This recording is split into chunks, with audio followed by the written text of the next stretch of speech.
ओम शांति।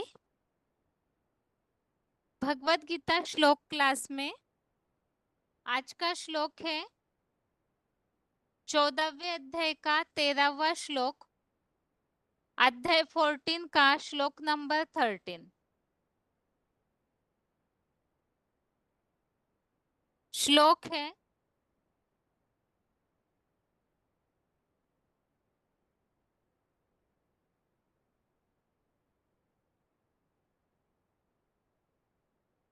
चौदहवें अध्याय का 13वां श्लोक। श्लोक है, अप्रकाशो प्रवृत्तिश्च प्रमादो मोह एव च तमसे तानि जायन्ते विवृद्धे कुरु नंदन। श्लोक दोबारा, अप्रकाशो प्रवृत्तिश्च प्रमादो मोह एव च तमसे तानि जायन्ते विवृद्धे कुरु नंदन। 14वें अध्याय में हम प्रकृति के 3 गुण और उनका प्रभाव आत्माओं पर किस तरह पड़ता है उसके बारे में समझ रहे हैं। इसके पिछले श्लोक में जैसे हमने रजोगुण से कर्मों में आसक्ति और उसका प्रभाव अशांति, लालसा इस तरह से होता है, ऐसे समझा था।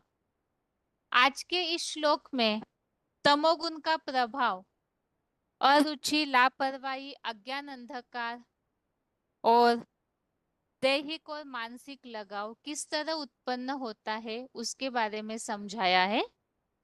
श्लोक एक बार फिर से, अप्रकाशो प्रवृत्तिश्च प्रमादो मोह एव च तमसे तानि जायन्ते विवृद्धे कुरु नंदन। श्लोक का संधि विच्छेद है, अप्रकाशः अप्रवृत्तिः च प्रमादः मोह एव च तमसि एतानि जायन्ते विवृद्धे कुरु नंदन। 14वें अध्याय का 13वां श्लोक, संधि विच्छेद दोबारा, अप्रकाशः अप्रवृत्तिः च प्रमादः मोह एव च तमसि एतानि जायन्ते विवृद्धे कुरु नंदन। शब्दों के अर्थ है, कुरु नंदन अर्थात गुरुओं के आह्लाद दाता,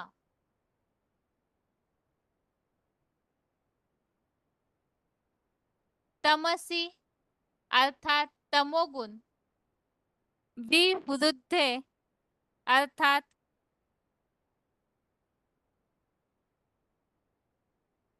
विशेष बढ़ने पर, प्रमादः अर्थात लापरवाही, अप्रकाशः अर्थात अज्ञान, अंधकार, च अर्थात तथा, अप्रवृत्तिश्च अर्थात अरुचि, अप्रवृत्ति च अप्रवृत्ति अर्थात अरुचि, च अर्थात और, मोह अर्थात लगाव, एतानेव इसमें 2 शब्द है, एतानी एव।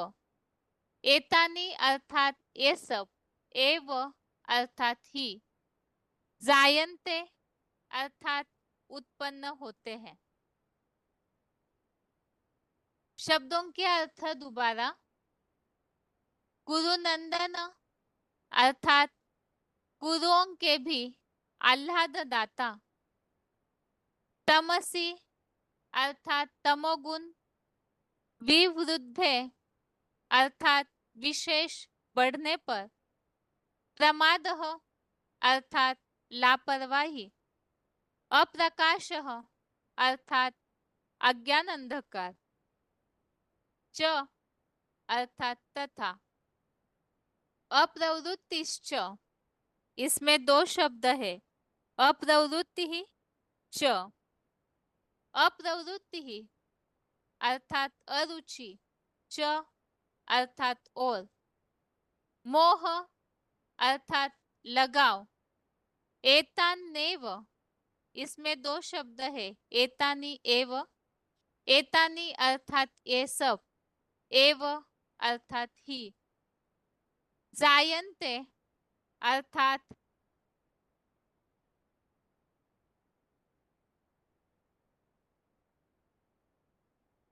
उत्पन्न होते हैं।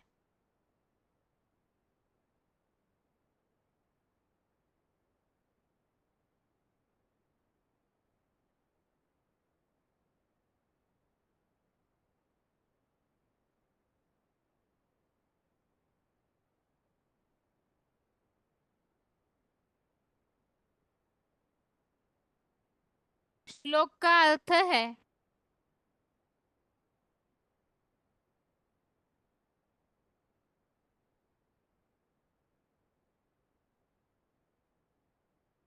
हे कुरुओं के भी आह्लाददाता, तमोगुण विशेष बढ़ने पर लापरवाही, अज्ञान अंधकार तथा अरुचि और लगाव, ये सभी उत्पन्न होते हैं।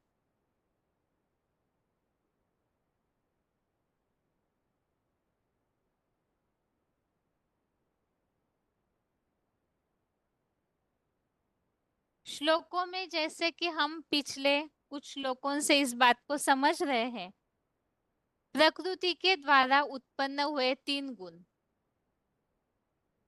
जिसके बारे में हमने 13वें अध्याय में भी समझा था कि प्रकृति के द्वारा उत्पन्न हुए तीन गुण सत रजतम, यही मनुष्य आत्माओं के सदसद्योनि जन्मसु अर्थात देव आसुर आदि योनियों में जन्म मरण का कारण है।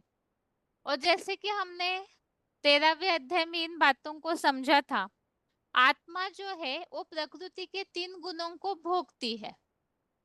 भोगती है अर्थात आत्मा शरीर रूपी प्रकृति का जब आधार लेती है, तो प्रकृति के द्वारा जो बरबस होने वाले कर्म है, ये जो करने ही पड़ते हैं कर्म, उन कर्मों को करते करते आत्मा शरीर रूपी प्रवृत्ति से प्रकृति से अटैच हो जाती है और उसका प्रभाव ही आत्मा पर प्रकृति के तीन गुणों का होने लगता है।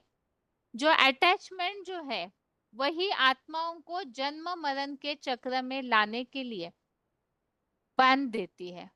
और इन्हीं बातों को यहाँ अध्याय 14 में 14वें अध्याय में और स्पष्ट रीति से समझाया जा रहा है, किस तरह से आत्माएं सत रज तम इन गुणों से प्रसारित होते हुए अलग अलग समय पर अलग अलग रीति से बंध जाती है और उनका प्रभाव आत्माओं पर अलग अलग युगों में या तो विशेषतः पुरुषोत्तम संगम युगी शूटिंग पीरियड में भी किस तरह से होता है।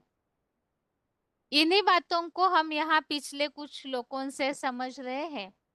जैसे कि सतोगुण जो है वो ज्ञान की पराकाष्ठा, ज्ञान की आसक्ति बढ़ने पर निर्माण होता है, जिसका प्रभाव हमने समझा था आत्माओं को सुखासक्ति में बांध देता है। अर्थात देवताएं जो है सतयुग त्रेता युग में सुखी रहते हैं, तो ये ज्ञान प्रकाश की बात है कि ज्ञान की पराकाष्ठा से प्रभाव होता है। ऐसे ही रजोगुण जो है लोभ आसक्ति से उत्पन्न हुआ और विशेषतः रजोगुण, इसके लिए हमने समझा देहाकर्षण से आत्माओं को कर्मों की आसक्ति में बांध देता है। द्वापर युग से मुख्य करके द्वापर से ही देहभान बढ़ता है, क्योंकि सतयुग त्रेता युग में आत्माएं जो है ज्ञान की आसक्ति का प्रभाव रूप में सुख के बंधन में बंधी हुई है। लेकिन आत्मा जो सुख को भोगती है, तो उसका प्रभाव आत्मा रूपी बैटरी डिस्चार्ज होते होते धीरे धीरे देवताएं बहुत धीमी गति से त्रेता युग अंत तक पहुंचते हैं। तो सतयुग के पहले जन्म की तुलना में त्रेता के अंतिम जन्म में उनकी कलाएं कम हुई है, अर्थात आत्मा की जो शक्ति है, पावर, वो कम हो जाती है, जिसका प्रभाव द्वापर युग में देह भान बढ़ता है, आत्मिक स्थिति की परसेंटेज कम हो जाती है। इसी का प्रभाव देह का आकर्षण, इसी का परिणाम होता है देह भान की पूर्ति के लिए लोभ, आसक्ति, और इसका प्रभाव कर्मों में ही लग जाते हैं। जिसके लिए हमने समझा विराट पुरुष का जो चित्र है, उसमें द्वापर युग को, वैश्यों को पेट की जगह दिखाया है, अर्थात पेट की धंधाधोरी में ही वो लग जाते हैं। जिसके लिए ही भगवत गीता में बताया है, यस्य सर्वे समारंभा काम संकल्प वर्जिता। इस दुनिया में फिर ऐसी स्थिति बन जाती है आत्माओं की कि काम संकल्प के बिना उनके कोई कर्म रहते ही नहीं है कलयुग अंत में पहुंचते पहुंचते। और इसी का प्रभाव रजोगुण और भी उससे भी बढ़कर के तमोगुण, उसका प्रभाव बढ़ता है, अर्थात तमह, अर्थात अज्ञान अंधकार। और उसी का प्रभाव हमने समझा है कि ये तमोगुण इतना अज्ञानता में डाल देता है। वो क्यों? क्योंकि रजोगुण से जैसे लोभ आसक्ति बढ़ती है, यही बढ़ते बढ़ते विकारी भावनाएं बढ़ती है। जिसके लिए हमने समझा दुष्पुरेना नलेन च, जो अध्याय 3 में श्लोक नंबर 37 में इस बात का उल्लेख आया हुआ है। तीसरे अध्याय के 37, 38, 39 इन सभी श्लोकों में काम विकार का प्रभाव किस तरह से चोर डकैत है, ये अग्नि जो है कैसे मनुष्यों की बुद्धि को ढक देती है, किस तरह से गलतियां करने के लिए विवश करती है, इन सब बातों को हमने समझा था। अभी सतोगुण जब बढ़ता है, क्योंकि एक गुण दूसरे गुण को अन्य युगों में दबाता है। जैसे कि सतयुग में रजोगुण और तमोगुण दबा हुआ है, सतोगुण ऊपर उठा हुआ है। द्वापर आते ही सतोगुण दबने लगता है, देहभान के कारण समझ शक्ति दब जाती है, क्योंकि कर्मों का प्रभाव देहभान बढ़ जाता है।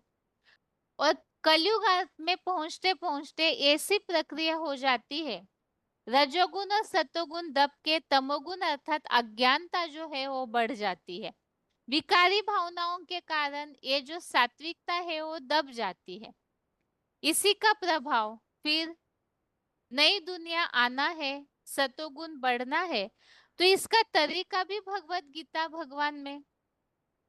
गीता में भगवान समझा रहे हैं अर्जुन को कि सतोगुण जब बढ़ जाता है, अर्थात ज्ञान की आसक्ति, ज्ञान की पराकाष्ठा जब बढ़ जाएगी, तो बताया कि सतोगुण बढ़ा हुआ है ऐसे समझो।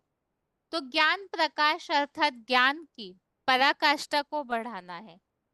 ऐसे ही रजोगुण के लिए भी हमने समझा कि रजोगुण से लालसा, अशांति, लोभ, ये सारा निर्माण होता है।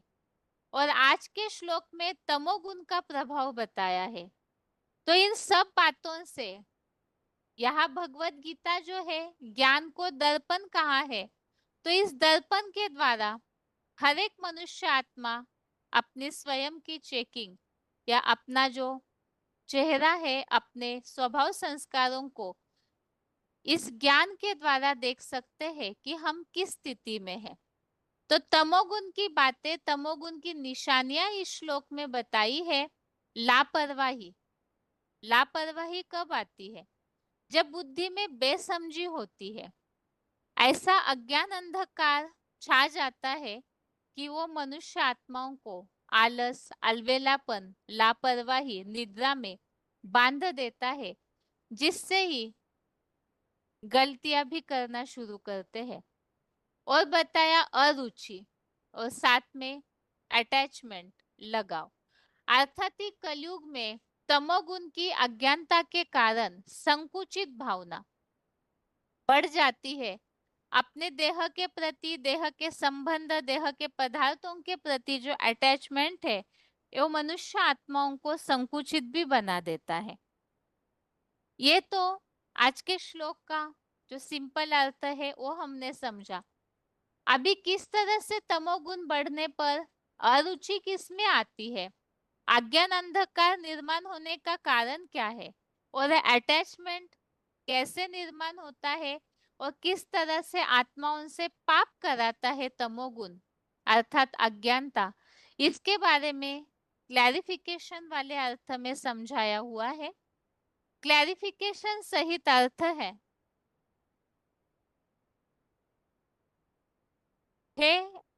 ऐसे कर्मेंद्रिय अभिमानी राजा कुरु के वंशज, कुरुओं के भी आह्लाददाता प्रहलाद।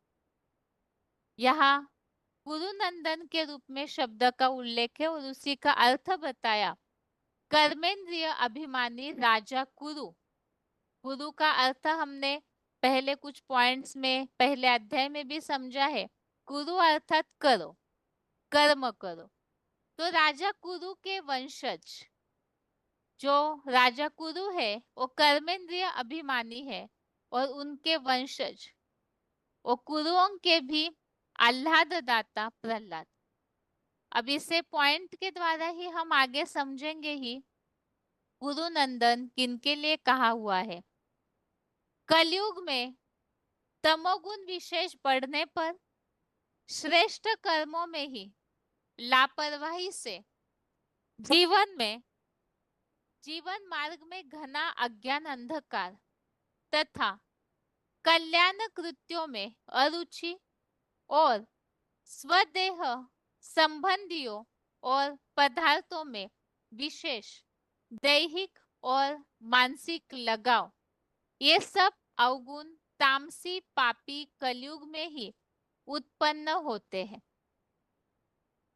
तो इस तरह से यहाँ श्लोक में इस बात को समझाया हुआ है कि तमोगुण बढ़ने पर, विशेषतः कलयुग माना ही कलह क्लेश का युग, इस युग में तमोह गुण बढ़ने पर श्रेष्ठ कर्मों में लापरवाही अर्थात निगलेसी करना शुरू करते हैं, जिसके लिए ही मुरलियों में जैसे उल्लेख आता है कि दिन गवाया खाए के और रात गवाई सोए के।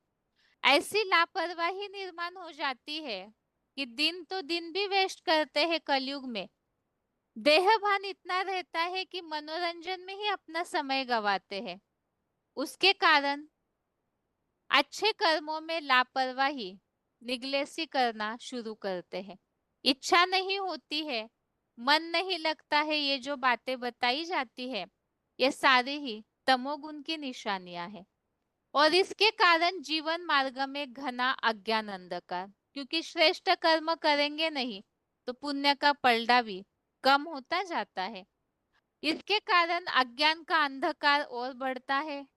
कल्याण कृत्यों में अरुचि, जिसका प्रभाव दुनिया में दिखता है कि विज्ञान जो है आगे बढ़ते जा रहा है। विज्ञान के साधन बहुत नए नए इन्वेंशन कर रहे हैं, लेकिन इसका प्रभाव दुनिया का कल्याण परसेंटेज में कम और अकल्याण ज्यादा होता है, जिसका रिजल्ट दुनिया में दिखता है कि अमीर अमीर बनते जाते हैं, गरीब गरीब बनते जाते हैं, और जिससे ही विज्ञान की या पृथ्वी की प्रगति, आज की सृष्टि जिससे ही प्रगति मानती है, जबकि वो असमानता विषमता समाज में निर्माण करती है। तो ये कल्याण कृत्यों में अरुचि, स्वदेह संबंधियों और पदार्थों में विशेष दैहिक और मानसिक लगाव, ये सब अवगुण तामसी पापी कलयुग में ही उत्पन्न होते हैं।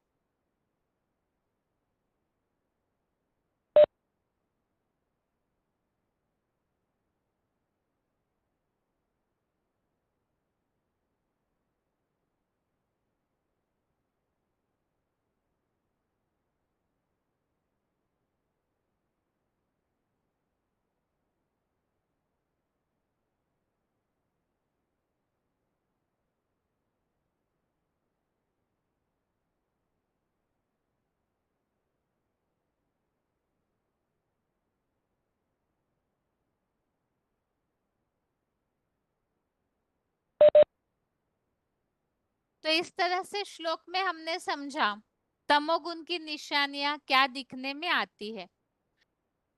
तमोगुण से ही जीवन में अज्ञानता या बेसमझी आती है और साथ में अपने देह के प्रति स्वार्थी भावना, ये भी कलयुग में ही दिखने में आता है। संबंधियों और पदार्थों के प्रति विशेषतः लगाव, तो ये सारे ही अवगुण पापी कलयुग में उत्पन्न होते हैं। अभी इस श्लोक संबंधित 14वें अध्याय में या गीता में जहां उल्लेख आया हुआ है तमोगुण संबंध में, इन बातों को यहाँ रेफरेंस श्लोक में देखते हैं। तमोगुण से मूढ़ता अर्थात मूर्खता, अज्ञानता, लापरवाही और गलतियां करना अर्थात गफलत में डालता है। ये श्लोक हमने पहले भी देखे हैं, यहाँ एक बार रिवीजन के हिसाब से भी इन रेफरेंस श्लोकों को समझते हैं। 14वें अध्याय का 8वां अध्याय 14 का श्लोक नंबर 8 में हमने समझा था देहधारियों को मूढ़ बनाने वाले तमोगुण को अज्ञान से पैदा हुआ जान, जो अज्ञान सर्वव्यापी का है और जिससे आत्माओं में दीर्घ सूत्री भाव से लापरवाही, आलस और निद्रा द्वारा भोगी आत्माओं को नरक में बांध लेता है। आगे 14वें अध्याय का 9वां अध्याय 14 का श्लोक नंबर 9, इसमें भी उल्लेख है तमोगुण ज्ञान को भी तीव्रता से भली भांति ढककर कामुकता की आग से गफलत में डाल देता है। अर्थात अज्ञान अंधकार के कारण ही, बेसमझी के कारण ही गलतियां होती है। 14वें अध्याय का 15 अध्याय 14 का श्लोक नंबर 15, इसमें भी उल्लेख है तमोगुणी स्वभाव वाले लोगों के बीच में महामृत्यु प्राप्त हुआ मूढ़मती व्यभिचारी राक्षसों में पैदा होता है। यहाँ इस श्लोक में एक बात समझाई हुई है, जैसे कि पहले श्लोकों में हमने समझा था कि अपने सत्वगुण को बढ़ाना चाहिए ज्ञान के द्वारा। अब जो इस तरह से असमर्थ है अपने सत्वगुण को ज्ञान की पराकाष्ठा में से बढ़ाने के लिए, तो उनका रिजल्ट यहाँ बताया हुआ है कि तमोगुण जिनके अंदर विनाश काल में रह जाता है, तो ऐसे महामृत्यु प्राप्त हुए आत्माएं जो है वो फिर से कलयुगी राक्षसों में व्यभिचारी कुलों में ही पैदा होते हैं। 14वें अध्याय का 16 अध्याय 14 का श्लोक नंबर 16, इसमें भी बताया है तामसी और पापी कलयुग के व्यभिचारी कर्मों का फल मूढ़ भाव वाला घोर अज्ञान अंधकार है। आगे 14वें अध्याय का 17 अध्याय 14 का श्लोक नंबर 17, तमोगुण से भरपूर बुद्धि में भरी पूरी बुद्धि में बेसमझी, लापरवाही और क्रोधात भवती सम्मोह रूप मूढ़ता ही उत्पन्न होती है। 18वें अध्याय का 25 अध्याय 18 का श्लोक नंबर 25, इसमें भी बताया है एटॉमिक महाविनाश जैसे कर्म से होने वाले परिणाम, हिंसा, हानि, अपने सामर्थ्य को न देखकर मूर्खता से मोहपूर्वक जो अदूर दृष्टि से सांसारिक कर्म आरंभ किया जाता है वो तामसी कर्म कहा जाता है। आज के श्लोक में हमने समझा कल्याण कृत्यों में अरुचि, श्रेष्ठ कर्मों में लापरवाही। तो आज की दुनिया की स्थिति यही है। वास्तव में रीते ज्ञानान्न मुक्ति, ज्ञान के सिवाय मुक्ति हो नहीं सकती, लेकिन इस ज्ञान को आत्मज्ञान, सृष्टि का मनन चिंतन मंथन, सृष्टि परिवर्तन के लिए जो भगवान की याद से ताकत लगानी चाहिए, उन सब कर्मों में, आध्यात्मिकता में आज के तामसी समाज को रुचि कलयुगांत में दिखने में नहीं आएगी, बल्कि देह और देह भान बढ़ाने वाले साधन, उन में ही उनको रुचि दिखने में आती है, जिसका परिणाम ये होता है विनाश के साधन बनाते हैं। अब विनाश के साधन, साइंस के साधन, इससे कल्याण कम और अकल्याण ज्यादा, परिणाम नुकसान वाला ज्यादा दिखने में आता है। तो ऐसे जो कर्म है, जो भविष्य रिजल्ट न देख करके किए जाने वाले कर्म जो है, वो तामसी कर्म कहे जाते हैं। 18वें अध्याय का 39, अध्याय 18 का श्लोक नंबर 39, इसमें भी बताया है नारकीय सुख शुरू में व परिणाम में मन बुद्धि युक्त आत्म बिंदु के लिए बहुत मोहित करने वाला, तथा परिणाम में निद्रा, आलस्य, प्रमाद, लापरवाही से पैदा वह दिखावटी सुख तामसी कहा गया है। तो इस तरह से तमोगुण की सारी निशानियां बताई हुई है। और अभी श्लोक का उच्चारण सुनते हैं।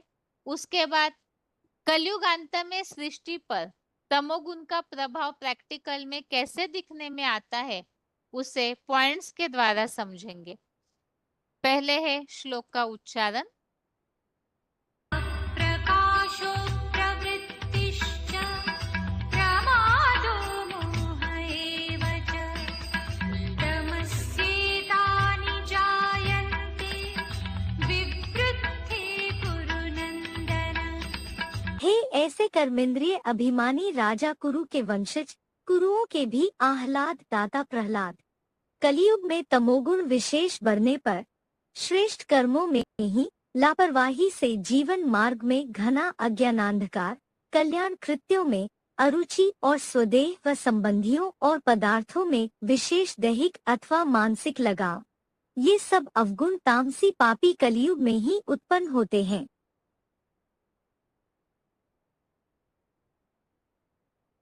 प्रकाशो प्रवृत्तिश्च प्रमादो मोह एव च तमस्येतानि जायन्ते विवृद्धे कुरु नन्दन।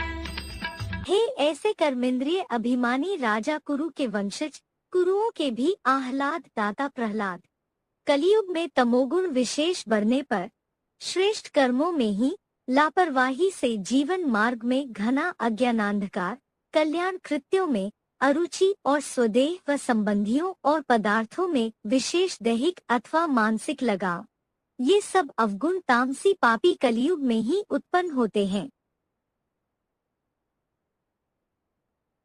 आगे है श्लोक संबंधित पॉइंट्स। वार्तालाप number 1688, discussion number 1688, 57 minute 57 minutes के बाद से लिया हुआ पॉइंट है कुरु नंदन। गीता में देखा हुआ है, व्यवसायात्मक बुद्धि एक हाथ कुरु नंदन है। कौन है बाबा?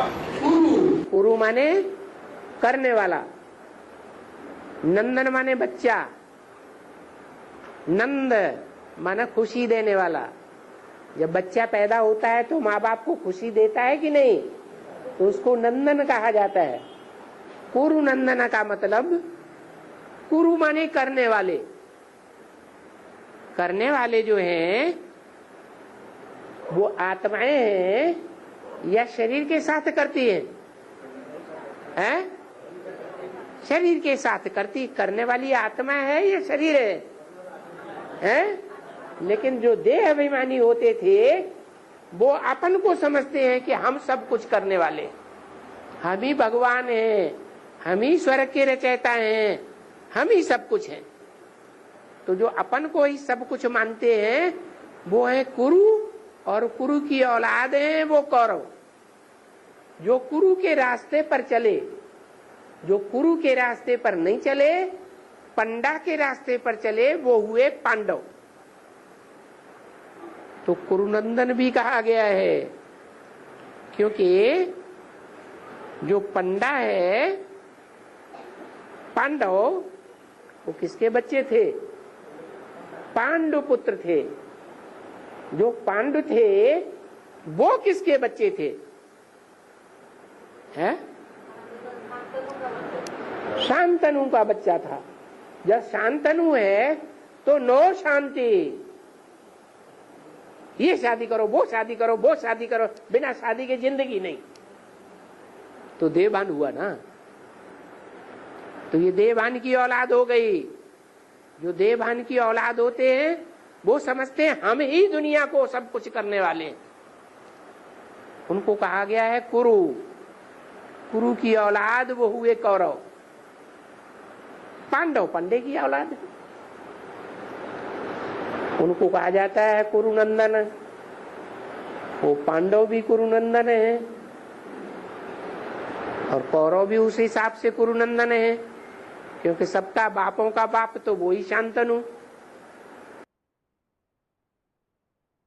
अगला पॉइंट है Prahlad, VCD number 268, VCD number 268, 58 minute 58 minutes के बाद से लिया हुआ पॉइंट है प्रहलाद। होली है, ये विकारों की होली है। सारी विकारों की लकड़ियां उसमें स्वाहा हो जाती हैं, विकार भस्म हो जाते हैं।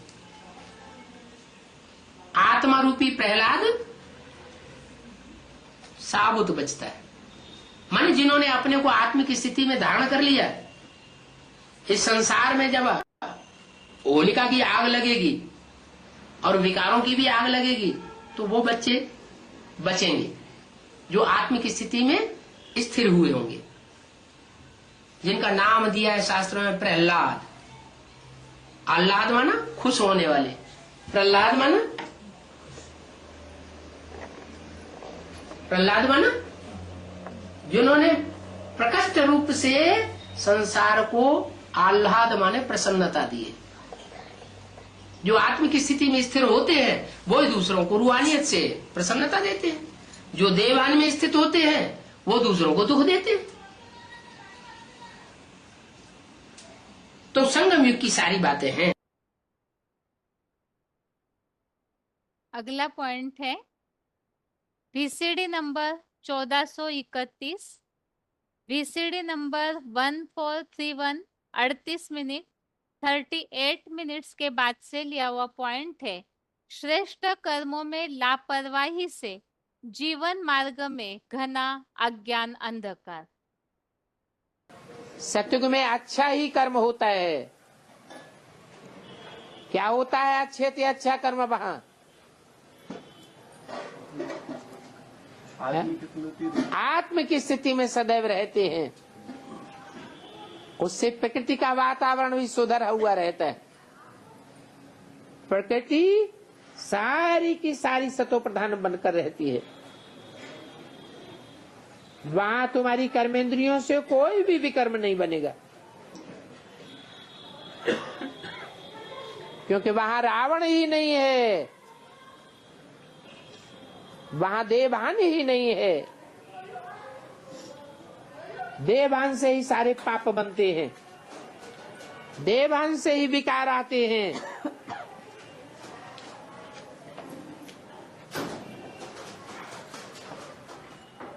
और विकारों में जाने से तो विकारी कर्म ही बनते रहते हैं। विकारी भी कर्म करते हैं तो वो विकर्म बन जाता है। और वहां नई दुनिया में तो तुम विकार में जाते ही नहीं हो। कोई भी कर्मेंद्रियों से अथवा वाचा से विपरीत कर्म करते ही नहीं हो, तो विकर्म बनेगा कैसे? तो सारा मदार कर्मों पर है। ये विकार माया रावण का अवगुण है। बाप तो आकर पढ़ाते हैं निर्विकारी बनाने के लिए, बाप तुमको भी निर्विकारी बनाते हैं और दुनिया भी निर्विकारी बन जाती है।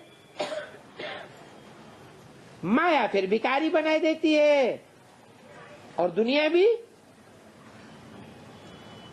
विकारी कर्म करने वाली बन जाती है।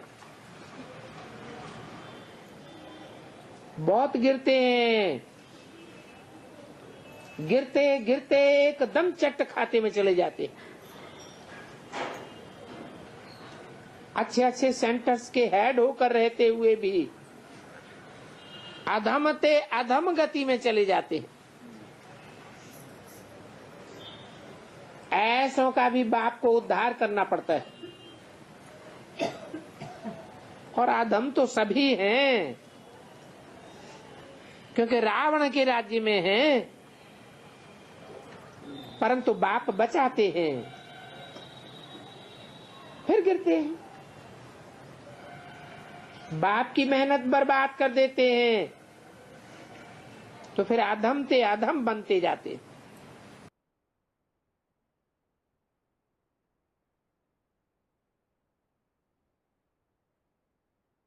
आगे है audio number 566, audio number 566। 3 minutes के बाद से लिया हुआ पॉइंट है। श्रेष्ठ कर्मों में लापरवाही से जीवन मार्ग में घना अज्ञान अंधकार।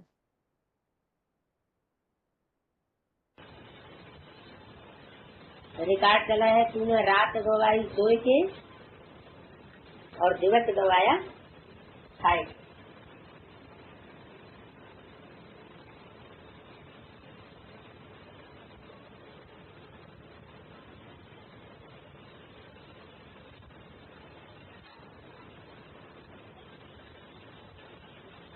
तो हद में तो आप जानते ही हैं, बेहद में द्वापर और कलयुग की रात में अज्ञान अंधकार में हम सोते रहे।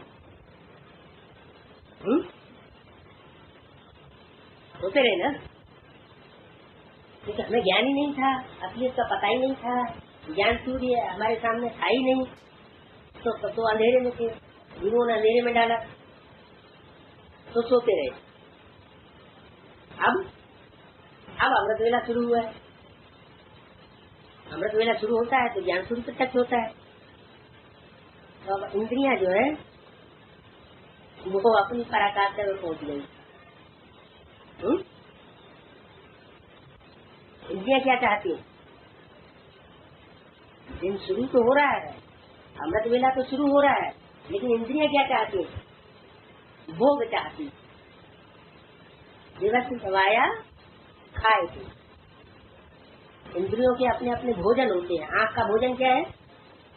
अच्छे अच्छे दृश्य देखना। कान का भोजन क्या है? बढ़िया बढ़िया ट्यून, बढ़िया बढ़िया गीत, बढ़िया बढ़िया संगीत सुनना। अलग अलग इंद्रियों के अलग अलग भोजन है ना। तो उन भोजनों को भोग करने में, उन भोजनों को प्राप्त करने में सारी बुद्धि रमाई हुई। तो क्या कहेंगे? दिवस गवाया खाए थे।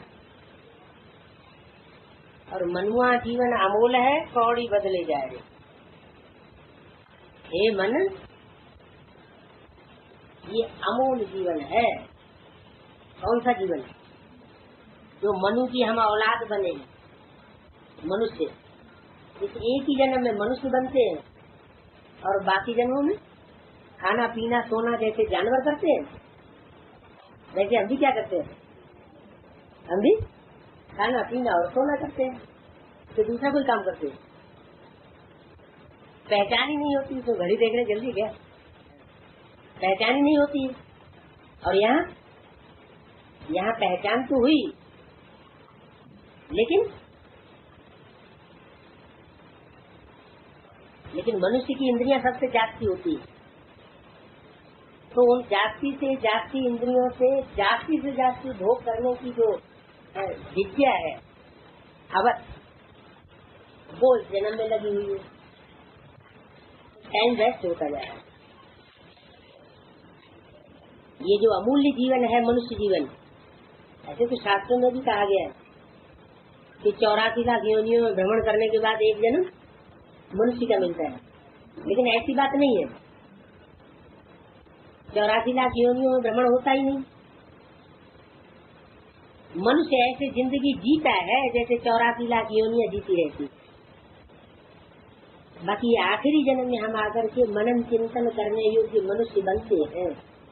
ये दुनिया क्या है, हमारी आत्मा क्या है, ये शक्ति कैसे चलती है, इन बातों पर जो विचार करे अपने कल्याण के लिए और दूसरों के कल्याण के लिए, जिसकी बुद्धि चले, उसको कहेंगे मनुष्य। आगे है अगला point, VCD number 2633, VCD number 2633, 21 minute 21 minutes के बाद से लिया हुआ पॉइंट है। श्रेष्ठ कर्मों में लापरवाही। क्या आजकल तमो प्रधान हो गए हैं, तो बस जो मजदूर हैं, वर्कर्स हैं, कहते हैं वो ही बड़ा काम करते हैं, कर्म करो मजदूरों की तरह। ये नहीं समझते कि कर्मेंद्रियों से कर्म करने से भी ज्यादा श्रेष्ठ है ज्ञान की सेवा करना।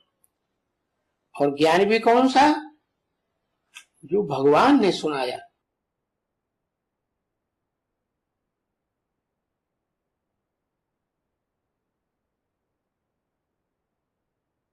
अगला पॉइंट है VCD नंबर 189, 189, 22 मिनट 22 मिनट्स के बाद से लिया हुआ पॉइंट है। कल्याण कृत्यों में अरुचि, स्वदेह संबंधियों और पदार्थों में लगाओ। तो सोचो, सुबह से शाम तक, शाम से सुबह तक, दिन और रात जो देह और देहधारियों का चिंतन करते हैं, मिट्टी का चिंतन करते हैं, तो मन बुद्धि रूपी आत्मा क्या बनती जाती है?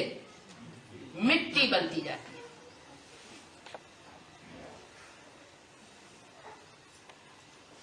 कोई कहेंगे मिट्टी बनती जा रही है।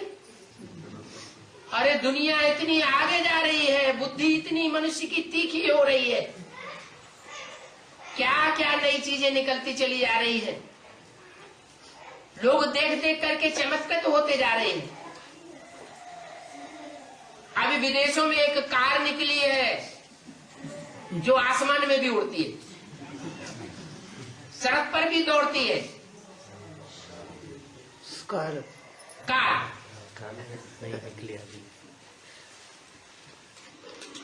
और हो सकता है ऐसी कार भी निकल पड़े जो समुद्र पर भी दौड़ने लगे।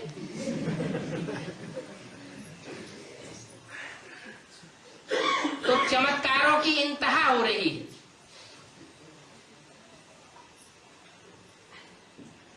मनुष्य की बुद्धि समझा जाता है बहुत तीखी हो गई,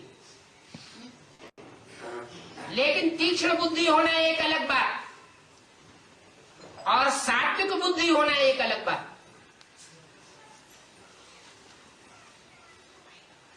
तीक्ष्ण बुद्धि वाला मनुष्य राक्षसी वृत्तियों का भी हो सकता है।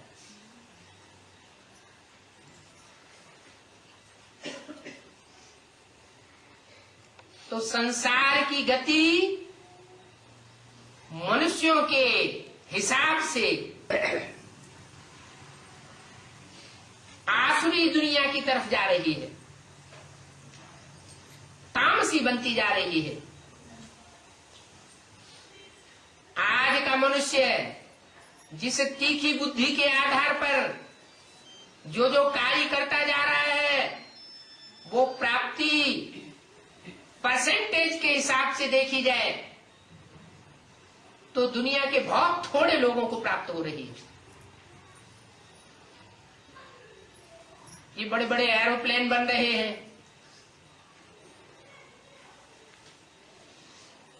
कंप्यूटर बन रहे हैं,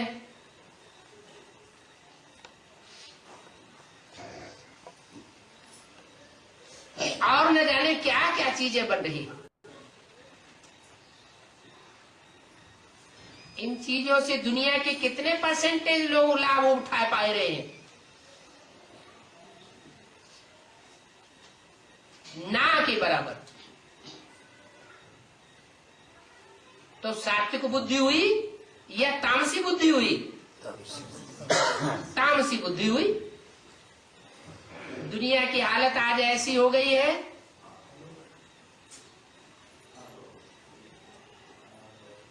जैसे कोई मनुष्य जिस डाली पर बैठा हुआ हो उसी डाली को काट रहा हो।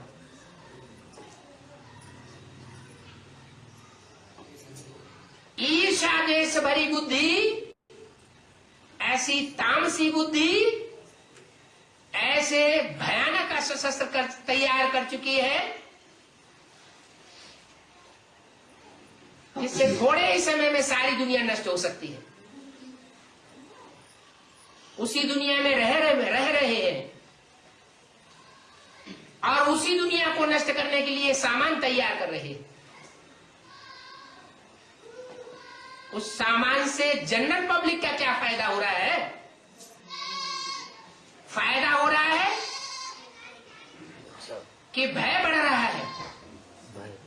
भय जबरदस्त बढ़ता चला जा रहा है, पता नहीं कब क्या हो जाए। देखो अफगानिस्तान की लड़ाई छिड़ी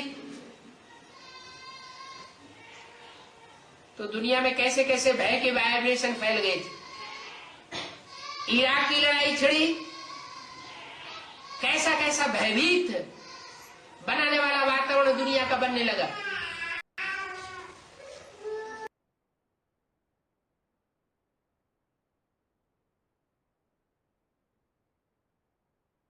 आगे है VCD number 3235, VCD number 3235, 9 minute 9 minutes के बाद से लिया हुआ पॉइंट है। स्वदेह में लगाओ। क्योंकि कलयुग है ना, तमो प्रधान युग, तो सबकी बुद्धि तमो प्रधान है या सतो प्रधान है?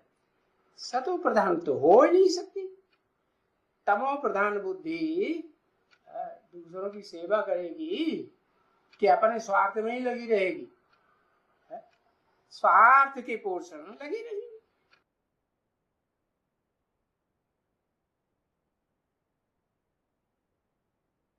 इस तरह से आज के श्लोक में हमने तमोगुण की निशानियां समझी।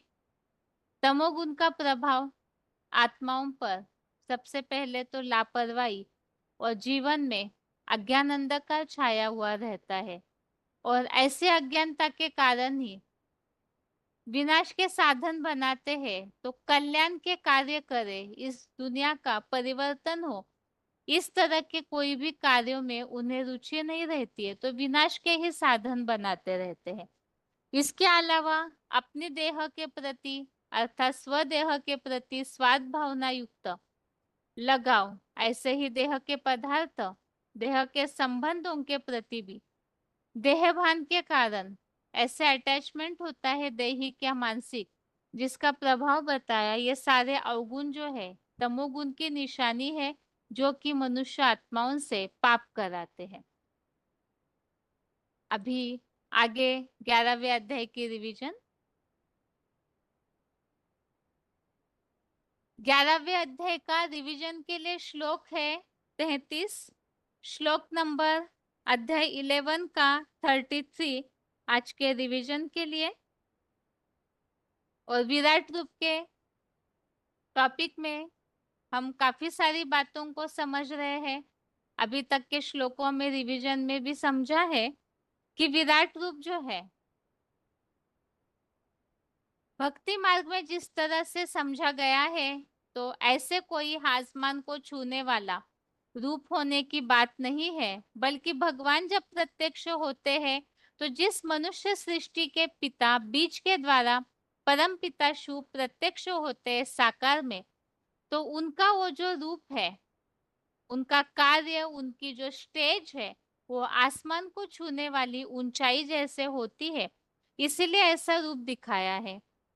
भगवान ने अर्जुन को सबसे पहले सजा सजाया श्रृंगारित रूप दिखाया, जिसमें ज्ञान के आयुध, दिव्य गुणों के सुगंध से लिंपायमान, मालाएं धारण किया हुआ रूप, जिनके अनेक मुख है, अनेक आंखें हैं, अनेक भुजाएं हैं। उसके बाद अर्जुन को भगवान ने रौद्र रूप भी दिखाया, जिस भयंकर रूप से मुखों से ज्वालाएं निकल रही है, उनका वो जो दीप्त हुताश वक्र, ऐसा जो तपाने वाला रूप है, सारे संसार को उनका तेज तपा रहा है, जिसका प्रभाव ये होता है कि सारी दुनिया की आत्माएं भयभीत होकर के कोई तो प्रणाम करते हैं, कोई तो महिमा के गीत गाते हैं, कोई तो राक्षसी आत्माएं जो है वो ठहर नहीं सकेगी तो भाग खड़े होते हैं। ऐसे तीनों लोगों को भयभीत कराने वाला ये भयंकर रौद्र रूप जो संसार में पूरा विनाश का प्रभाव उस समय छा जाता है। और ऐसे ही समय में मनुष्य आत्माएं जिन्होंने भगवान के कार्य को स्वीकार नहीं किया, वो भी सृष्टि की ऐसी हालत होकर के भगवान का वो जो विराट रूप है उनमें समा जाते हैं। किस तरह से समाते हैं उसे भी हमने समझा। उनकी भयंकर वाणी जो है, उस वाणी से ही सबका परिवर्तन होगा। अपने देह भान को नाश करने के लिए जिस तरह से पतंगे क्षमा पर जाकर झपट के गिर जाते हैं, जानते हैं कि उस अग्नि में नष्ट होना ही है, इसी तरह से सभी आत्माएं उस क्षमा पर ऐसी वो तेज रोशनी है जिस पर आकर के सभी स्वाहा हो जाते हैं। अब ये जो भयंकर रूप है कई सारे श्लोकों में वर्णित है। इस सब को देख करके अर्जुन ने भगवान से पूछा है, श्लोक नंबर 31 जो हमने समझा है कि भयंकर रूप वाले आप कौन हैं? मैं आपके वास्तविक रूप को जानना चाहता हूँ, प्रसन्न हो जाइए। इस पर भगवान ने अर्जुन को अपने स्वरूप के बारे में बताया। कालो अस्मि, कालों का काल महाकाल हूँ, और इस संसार में जो आसुरी प्रवृत्तियां है, कलयुग अंत है, उस तामसी सृष्टि का विनाश और नई सृष्टि के स्थापना हेतु श्रेष्ठ लोगों के संगठनार्थ श्रेष्ठ आत्माओं का संगठन बनाने के लिए लगा हुआ हूँ। इस श्लोक से हमने इस बात को समझा था, कालों का काल महाकाल, ये तो महादेव का ही गायन है। तो विराट रूप में भगवान ने स्पष्ट किया है। भक्ति मार्ग में जो बात समझी जाती है कि वास्तव में श्री कृष्ण जो है वो गीता ज्ञान दाता है, वास्तव में ऐसी बात नहीं है, बल्कि रौद्र रूप धारण करने वाले रुद्र महादेव को ही कहा है, और वही महाकाल भी है जिनके द्वारा ही संसार का विनाश भी नुंदा हुआ है। आसुरी प्रवृत्ति आत्माएं जो संसार को पतन की ओर ले जाती है, तो कलयुग अंत में उन सब का विनाश होना जरूरी है, और इसीलिए ही वो ऐसा रौद्र रूप भगवान धारण करते हैं। अब अर्जुन की बातों का ही भगवान उत्तर दे रहे हैं। अर्जुन युद्ध के लिए तैयार नहीं हो रहे थे, इसलिए अर्जुन को फिर से भगवान ने 11वें अध्याय में युद्ध के लिए भी प्रेरित किया है। उन्हीं बातों को अभी समझते हैं। तो आज का श्लोक है 33वां। तस्मात् त्वम् उत्तिष्ठ यशो लभस्व, जित्वा शत्रुन् भुङ्क्ष्व राज्यं समृद्धम्, मये वेते निहताः पूर्वमेवं, निमित्त मात्रं भव सव्यसाचिन्। श्लोक दोबारा। तस्मात् त्वम् उत्तिष्ठ यशो लभस्व, जित्वा शत्रुन् भुङ्क्ष्व राज्यं समृद्धम्, मये वेते निहता पूर्वमेव, निमित्त मात्रं भव सव्यसाचिन्। श्लोक का अर्थ है, इसीलिए तू उठ खड़ा हो, कीर्ति प्राप्त कर, अपने अंदर के देहभान से पैदा कामादिक शत्रुओं को जीत कर वैभव संपन्न जगतजीत बन, सारे संसार के राज्य को भोग कर। ये कामादिक के साकार रूप दुर्योधन दुशासन आदि पूर्व कल्प में भी मेरे मूर्त रूप द्वारा देहभान से मारे गए थे। अतः अब भी हे वामांगी शिखंडी रूपा जगदम्बा द्वारा शर संधानक, हिम्मत करके केवल निमित्त मात्र बन जा। कल्प कल्प की हुबहू विश्व विजय जैसे हुई पड़ी है। इसमें निमित्त मात्र बन कल्प कल्प की विजय विश्व विजय हुई पड़ी है। इसी के लिए ही नीचे फुटनोट में दिया है, कल्प कल्प लगी प्रभु अवतारा, तुलसी कृत रामायण। और कहते भी है, हिस्ट्री रिपीट्स इटसेल्फ। इस श्लोक में इस बात को समझाया हुआ है, अर्जुन को भगवान ने युद्ध के लिए प्रेरणा दी है कि उठ करके खड़ा हो, अर्थात पुरुषार्थ में उठ खड़ा हो, क्योंकि अर्जुन हताश हुए हैं पहले अध्याय में। दूसरे अध्याय में भी अर्जुन का मोह जागृत हुआ अपने सगे संबंधियों के प्रति, तो अपने ही शरीर रूपी रथ में देहभान में आकर के हिम्मत हार के बैठ गए, पुरुषार्थ छोड़ दिया, क्योंकि उन्होंने ये सोचा कि इन सबको दुख दे करके मुझे न राज्य चाहिए न स्वर्ग चाहिए। इस पर भगवान समझा रहे हैं कि वास्तव में ये युद्ध कोई स्थूल हिंसक युद्ध तो है नहीं, पहले तो ये अपने अंदर के बुराइयों का युद्ध है, और इस संसार में जो बुराइयां विकारों की मनुष्य आत्माओं के अंदर छाई हुई है, उनका युद्ध है। इसीलिए यहाँ श्लोक में क्लैरिफिकेशन सहित अर्थ में समझाने दी हुई है कि अपने अंदर के देहभान से पैदा कामादिक शत्रुओं को जीत कर वैभव संपन्न राज्य का भोग कर, क्योंकि कहा जाता है काम जीते जगत जीत, माया जीते जगत जीत, इंद्रिय जीते जगत जीत। तो इन सब का भाव यही है, जो अपने आप से ही अधीन है, अपने कमियों के कारण जो बंध जाता है, वो सफलता प्राप्त नहीं कर सकता। और इसीलिए ही भगवान भगवत गीता में यह समझा रहे, और मुरलियों में भी इन्हीं बातों को बहुत अलग अलग रीति से शिव बाबा समझाते हैं कि सबसे पहले आत्मिक स्थिति को धारण करके अपने अंदर के जो विकारों की बुराइयां है उन्हें नष्ट करना है, और स्वस्थिति में जब टिक जाएंगे देहभान को नष्ट करके, तभी ही स्वस्थिति के द्वारा स्वर्ग की प्राप्ति होती है, जिसे ही योग बल से विश्व की बादशाही कहा गया है। तो इसीलिए भगवान बता रहे हैं कि उठो, अर्थात पुरुषार्थ में हिम्मत करके उठ खड़ा हो, अर्थात उमंग उत्साह से पुरुषार्थ करे, और जिसमें देहभान को नाश करके, इन विकारों को नष्ट करके राज्य को भोग कर। ये कामादिक के साकार रूप दुर्योधन दुशासन। अब महाभारत युद्ध में तो यह दिखाया हुआ है कि दुर्योधन दुशासन कोई एक व्यक्तित्व है, मात्र केवल एक दुर्योधन दुष्ट युद्ध करता या दुष्ट शासन करता दुशासन, मात्र केवल कोई एक या दो व्यक्तित्वों के द्वारा ये सारा संसार या इतना बड़ा महाभारी महाभारत हिंसक युद्ध इन्हें प्रतीकात्मक रूप से दिखाया गया है, और सारे संसार में ऐसी विकारी धारणाओं को धारण करने वाली जो भी आत्माएं हैं, तो उन सबके अंदर की बुराइयों को नष्ट करना, और उसी के लिए ही ये धर्म युद्ध गाया हुआ है। तो इसीलिए बताया कि साकार रूप कामादिक आदि विकारों के दुर्योधन दुशासन आदि पूर्व कल्पों में भी मेरे मूर्त रूप द्वारा, अर्थात परम पिता शिव वही वास्तव में गीता ज्ञान दाता है, और वही ये बता रहे हैं कि परम पिता शिव का साकार रूप, जो इसके पहले श्लोक में ही हमने समझा, कालो अस्मि अर्थात महाकाल हूँ, तो महाकाल के द्वारा सारे संसार का जो विनाश कराने के निमित्त है, तो मूर्त रूप द्वारा ही ये ऐसे विकारी भावनाओं वाले देहभान से मारे गए थे।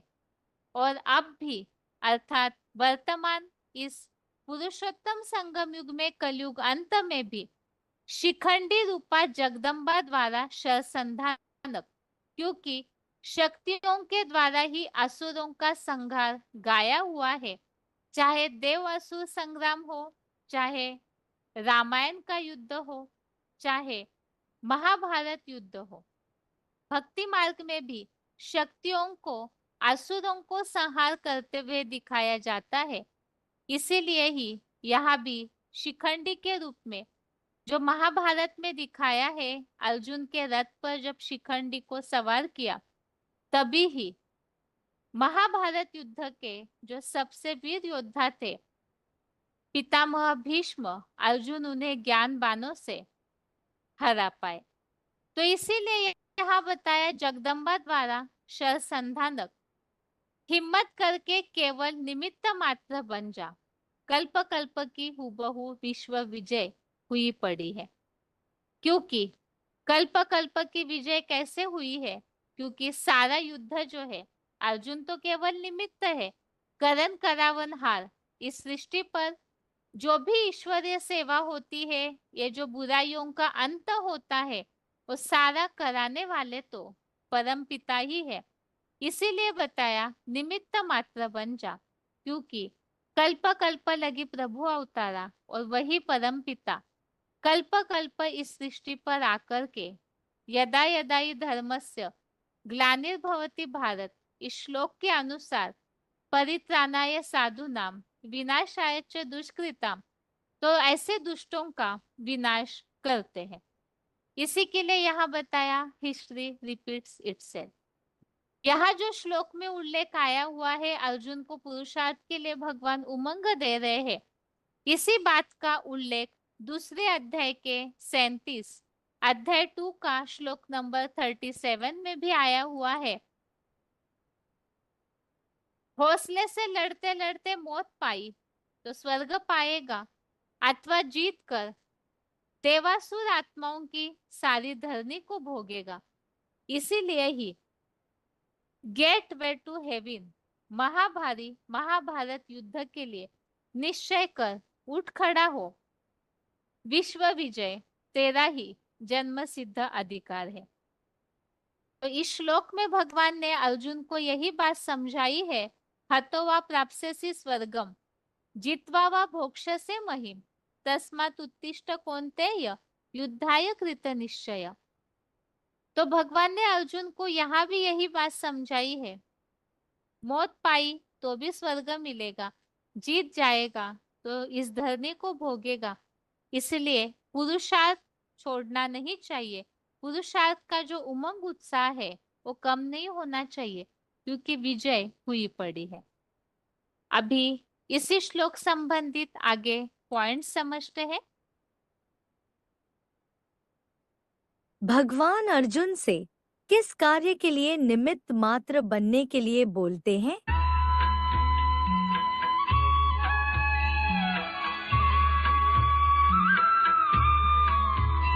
तस्मात् त्वमुत्तिष्ठ यशो लभस्व जित्वा शत्रून् भुङ्क्ष्व राज्यं समृद्धम् मया एव एते निहताः पूर्वमेव निमित्तमात्रं भव सव्यसाचिन्। तस्मात् त्वम उत्तिष्ठ यशा लभस्व, इसलिए तू उठ खड़ा हो, कीर्ति प्राप्त कर, शत्रुन जित्वा समृद्धम राज्यम भुङ्क्ष्व, शत्रुओं को जीतकर वैभव संपन्न राज्य का भोग कर। एते पूर्वम एव मया निहता, ये पूर्व में भी मेरे द्वारा मारे गए थे। सव्य साचिन, हे वामांगी शरसंधानक, एव निमित्त मात्रम भव, केवल निमित्त मात्र बन जा। तस्मात् त्वम उत्तिष्ठ यशः लभस्व शत्रून् जित्वा समृद्धम राज्यम भुङ्क्ष्व। एते पूर्वम एव मया निहता सव्य साचिन एव निमित्त मात्रम भव। भावार्थ, इसलिए तू उठ खड़ा हो, कीर्ति प्राप्त कर, अपने अंदर के देहभान से पैदा कामादिक शत्रुओं को जीतकर वैभव संपन्न जगज्जीत बन, सारे संसार के राज्य का भोग कर। ये कामादि के साकार रूप दुर्योधन दुशासनादि पूर्व कल्प में भी मेरे मूर्त रूप द्वारा देहभान से मारे गए थे। अतः अब भी हे वामांगी शिखंडी रूपा जगदम्बा द्वारा शर संधानक, हिम्मत करके केवल निमित्त मात्र बन जा। कल्प कल्प की हूबहू विश्व विजय जैसे हुई पड़ी है। फुटनोट, कल्प कल्प लगी प्रभु अवतारा, तुलसीकृत रामायण। कहते भी हैं हिस्ट्री रिपीट्स इटसेल्फ। देहभान से पैदा कामादिक शत्रु, देहभान से लड़ाई लड़नी है, क्योंकि जो भी 5 विकार हैं, काम क्रोध लोभ मोह अहंकार, वो देहभान से पैदा होते हैं ना। VCD नंबर 2603, VCD नंबर 2603 है। काम विकार आएगा तो देवान से कनेक्टेड होगा तब आएगा कि ऐसे ही आ जाएगा? है पहले जो देह की इंद्रियां हैं, काम इंद्रिय है, उससे कनेक्शन है मन बुद्धि का, तो वो विकार पैदा होगा। तो बताया चाहे काम हो, चाहे क्रोध हो, चाहे लोभ हो, ये सारे विकार तभी आते हैं जब देह अभिमान होता है। देह अभिमान जो है वो सब विकारों का माई बाप है।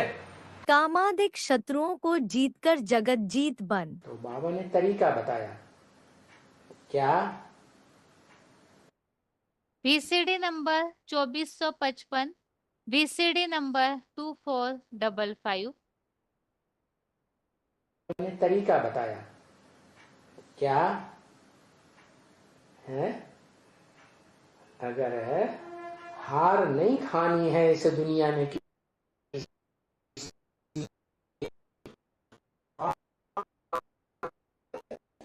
तो क्या करना है? क्या है? इन शत्रुओं से, काम विकार से, क्रोध विकार से खास हार मत खाओ। ये विकार पैदा करने वाली जो इंद्रियां हैं ना,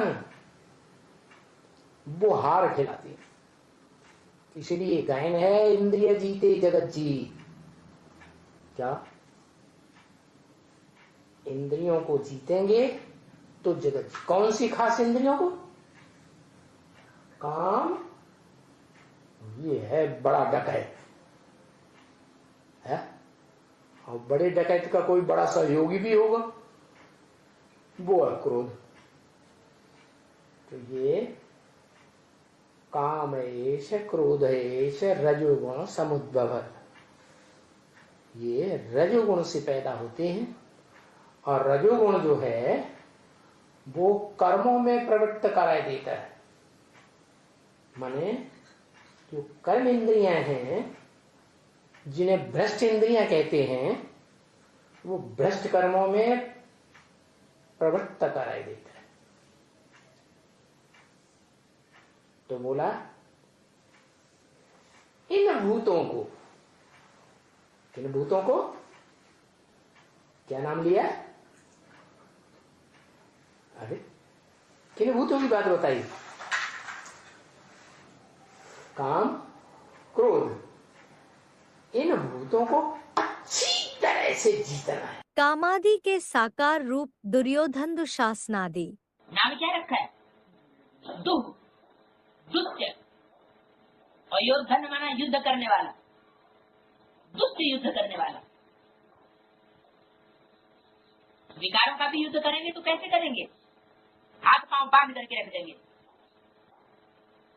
तो ये दुष्ट युद्ध हुआ ना, बलात्कार हुआ ना। दुर्योधन और दुशासन, कैसा शासन? दुष्ट शासन।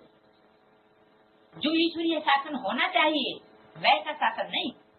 मेरे मूर्त रूप द्वारा देहभान से मारे गए। उस यज्ञ कुंड के लिए इंट्रोड्यूस करते हुए गीता में बोला। VCD number 2386, VCD number 2386। इसके पहले जो पॉइंट हमने सुना, ऑडियो का पॉइंट, जो दुर्योधन दुशासन ए काम विकार के प्रतिरूप है, ऑडियो नंबर 206, ऑडियो नंबर 206। और अभी का पॉइंट है VCD नंबर 2386, मेरे मूर्त रूप द्वारा देहभान से मारे गए। अर्जुन की तरफ इशारा करते हुए, इदं शरीरं कौन्तेय क्षेत्रम् इत्यभिधीयते। ये कौन्तेय अर्जुन, ये जो तुम्हारा शरीर रूपी रथ है,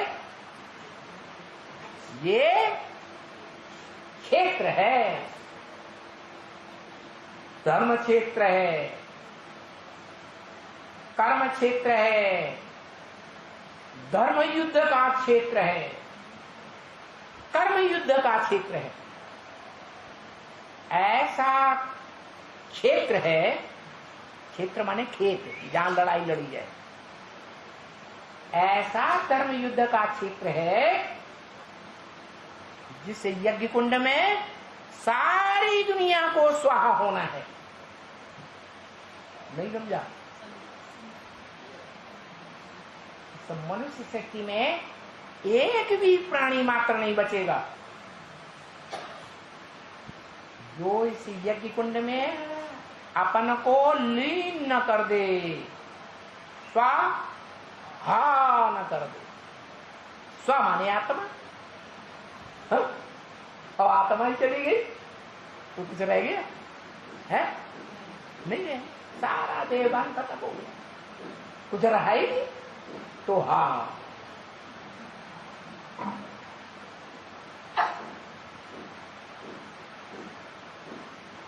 तो ये जो शरीर रूपी रथ है ये यज्ञ कुंड है।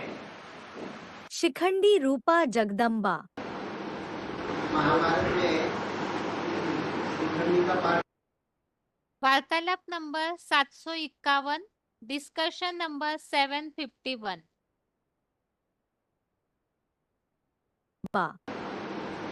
महाभारत में शिखंडी का पाठ क्या है? शिखा कहते हैं चोटी को और अंडी कहते हैं बीज को। तुम बच्चे चोटी के ब्राह्मण हो, उन चोटी के ब्राह्मणों में कोई अंडा भी होगा, कोई अंडी भी होगी। अरे कोई होगी कि नहीं? अंडा कौन है? जो चोटी के ब्राह्मण हैं, यज्ञ के आदि में भी चोटी के ब्राह्मण थे और अभी भी चोटी के ब्राह्मण साबित होने वाले हैं, हो रहे हैं। उनमें कोई अंडा और अंडी होगा कि नहीं होगा? है? अंडा माने बीज, उनका भी बीज, और अंडी माने सब बीजों की फीमेल बीज होगी या नहीं होगी? होगी। कौन है? हैं? अरे मुंह के अंदर ही बोल रहे हैं? कौन बताएगा? सृष्टि का आदि मानो है? सृष्टि का आदि मानो सृष्टि का आदि मानो अंडा और जगत माता जगदम्बा हो गई अंडी। तो अब क्या पूछना है? फिर अंडी होगी, जगदम्बा होगी तो उसकी भुजाएं भी होंगी।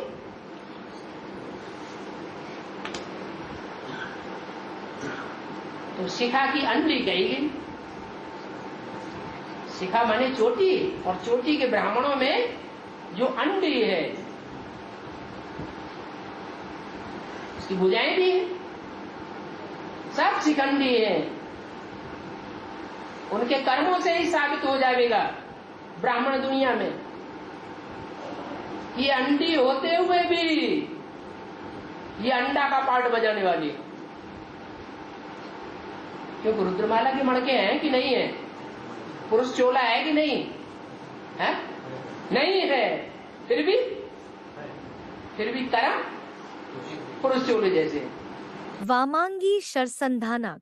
भगवद गीता में अर्जुन का एक नाम सव्यसाची आया है।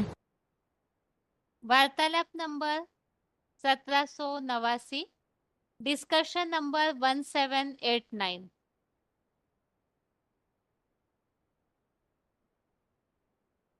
वामांगी शरसंधानक। भगवद गीता में अर्जुन का एक नाम सव्यसाची आया है। सव्यसाची अर्थात बाएं हाथ से सरसंहार करने वाला। तो क्या है?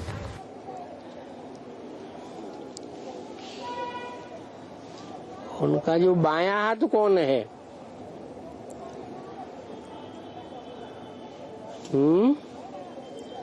वामांगी किसे कहा जाता है? सहयोगिनी शक्ति को। सहयोगिनी शक्ति को वामांगी कहा जाता है। जो अर्जुन नर से नारायण बनता है उस नारायण की वामांगी कौन है? द्रौपदी है? द्रौपदी लक्ष्मी है? कौन? द्रौपदी कह दो, लक्ष्मी कह दो, महालक्ष्मी कह दो। तो उनके द्वारा जो ज्ञान के बाण मारे जाते हैं उससे जीत हो जाती है। केवल निमित्त मात्र बन जा, विश्व विजय जैसे हुई पड़ी है। तो कृष्ण बोला अर्जुन से युद्ध करने के टाइम पे, जो बोला तुम तो निमित्त हो युद्ध करने वाला, सब ये गौरव सेना मेरा हाथ में सब भरा हुआ पड़ा। तो बोला वार्तालाप नंबर 90, डिस्कशन नंबर 90। जो बोला तुम तो निमित्त हो युद्ध करने वाला, सब ये गौरव सेना मेरा हाथ में सब भरा हुआ पड़ा। तो बोला ना बाबा ऐसा पांडव भीष्म द्रोणाचार्य कृपाचार्य वो लोग सब मेरा हाथ से मरा हुआ मर के ये मरे पड़े हैं, मरे पड़ा। हाँ।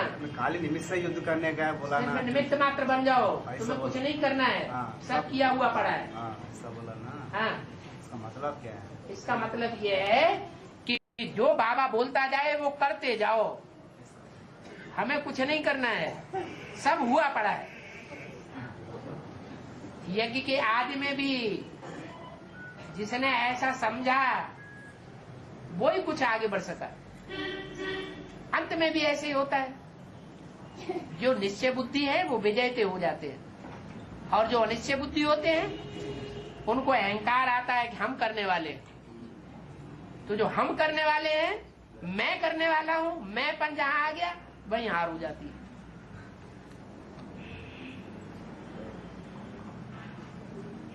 मैं करने वाला होता तो 63 जन्म वहां भी तो मैं था। कल्प कल्प की हूबहू विश्व विजय जैसे हुई पड़ी है। हमारी विजय हुई पड़ी है। कल पहले भी हम विजयी हुए थे। वार्तालाप नंबर 231, डिस्कशन नंबर 231। अभी भी हम विजयी हैं। जो हिम्मत हार जाता है उसको हारा हुआ कहा जाता है। मन के हारे हार, मन के जीते जीत। मृत्यु पर्यंत जिसकी बुद्धि में ये समाया रहे हमारी जीत हुई पड़ी है। तो शरीर छोड़ने के बाद भी वो हारा हुआ है या जीता हुआ है? क्योंकि अंत मते सो गते होने वाली है। इसलिए बोला है विजय हमारा जन्म सिद्ध अधिकार है। जो पाना था सो पा लिया। जब इतना तक बुद्धि में बैठा हुआ है तो हार होने का सवाल ही पैदा नहीं होता। कल्प कल्प लगी प्रभु अवतारा। लिखा हुआ भी है शास्त्रों में, कल्प कल्प लगी प्रभु अवतारा। क्या? हर कल्प में, वास्तव में कल्प कहते हैं चतुर्युगी को। VCD number 2484, VCD number 2484। हर कल्प के आदि में प्रभु प्रकृष्ट रूपेण भू, जो प्रकृष्ट रूप से प्रत्यक्षता रूपी जन्म इस संसार के लोगों के सामने लेता है, वो प्रभु सुप्रीम सोल शिव अव्वल नंबर अर्जुन को बताता है क्या कि कल्प कल्प में जन्म लेता हूं, और ऐसे अनेकों कल्प हो चुके। इसलिए वो बोलता है बहूनि में व्यतीताने जन्माने तब चार्जुन, मेरे और तेरे बहुत जन्म व्यतीत हो चुके। माने एक कल्प की बात नहीं है, अनेकों कल्पों में अनेक बार जन्म लिए हैं तेरे साथ। उन जन्मों को मैं जानता हूं। History repeats itself. दुनिया की हिस्ट्री रिपीट होती है। VCD 2911 2911। कहते हैं ना हिस्ट्री रिपीट्स इटसेल्फ, तो अपने आप रिपीट होती है। ऐसे नहीं कोई कुम्हार है तो चाक चलाता है, डंडा लगाता है, तब वो घूमता है, नहीं। ये देह का सृष्टि रूपी ड्रामा है, सृष्टि चक्र है, वो लगातार ऑटोमेटिक, हाँ, निमित्त मात्र कोई साकार में बनता है।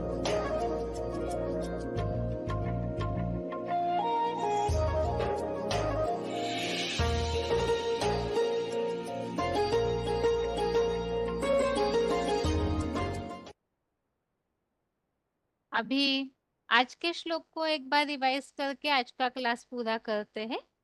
11वें अध्याय के इस रिवीजन वाले 33वें श्लोक में हमने जैसे बातों को समझा है, पुरुषार्थ का जो उमंग है वो कम नहीं होना चाहिए। ये महाभारत युद्ध है और इसमें जैसे कि ऊपर नीचे की स्थितियां देख करके स्थिति डाउन हो भी जाती है, तो जैसे कि बताया निमित्त मात्र बन करके जैसे बाबा चलाते हैं वैसे चलना चाहिए, क्योंकि विजय तो हुई है, सारा कार्य तो हुआ ही पड़ा है, क्योंकि ड्रामा जो है वो हूबहू रिपीट होता है।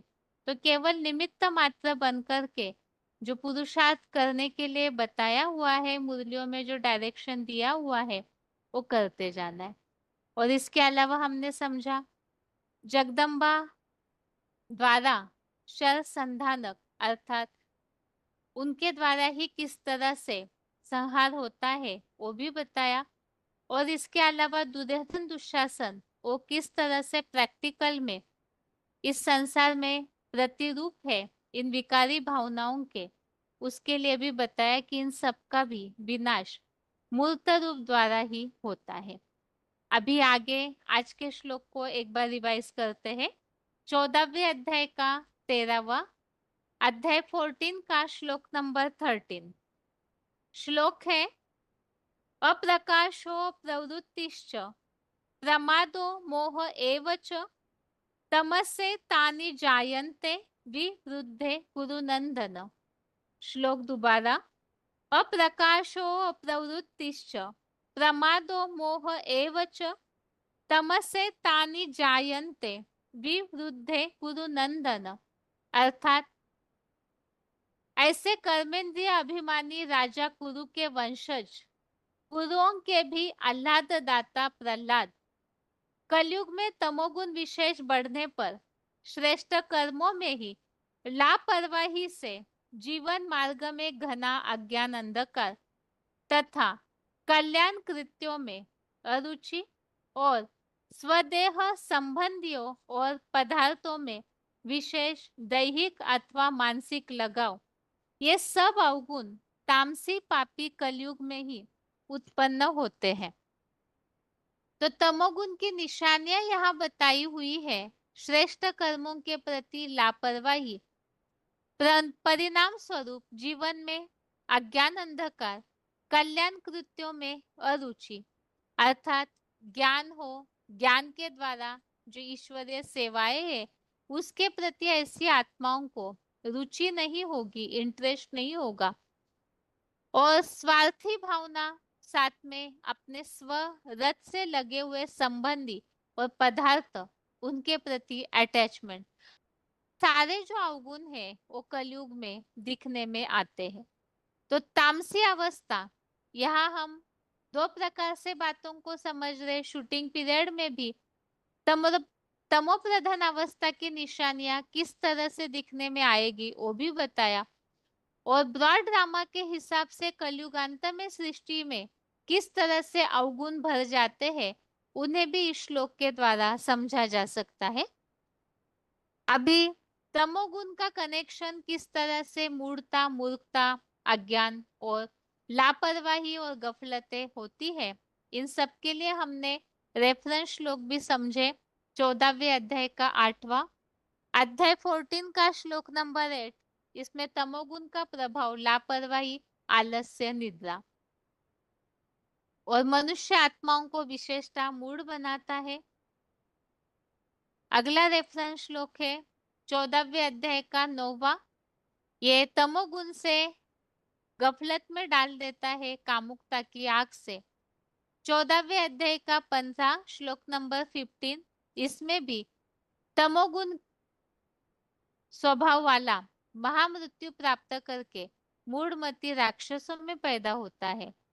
14वें अध्याय का 16 नंबर श्लोक में तमोगुण का फल मूढ़ भाव और घोर अज्ञान अंधकार। 14वें अध्याय का 17 अध्याय 14 का श्लोक नंबर 17 तमोगुण से बेसमझी, लापरवाही और मूढ़ता।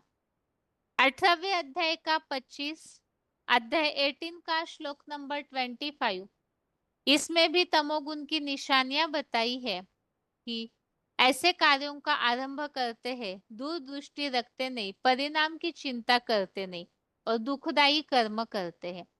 18वें अध्याय का 39 अध्याय 18 का श्लोक नंबर 39 इसमें भी तमोगुण का प्रभाव आलस, लापरवाही, इस तरह से तामसी, राक्षसी वृत्ति, दुखदायी वृत्ति कहा गया है।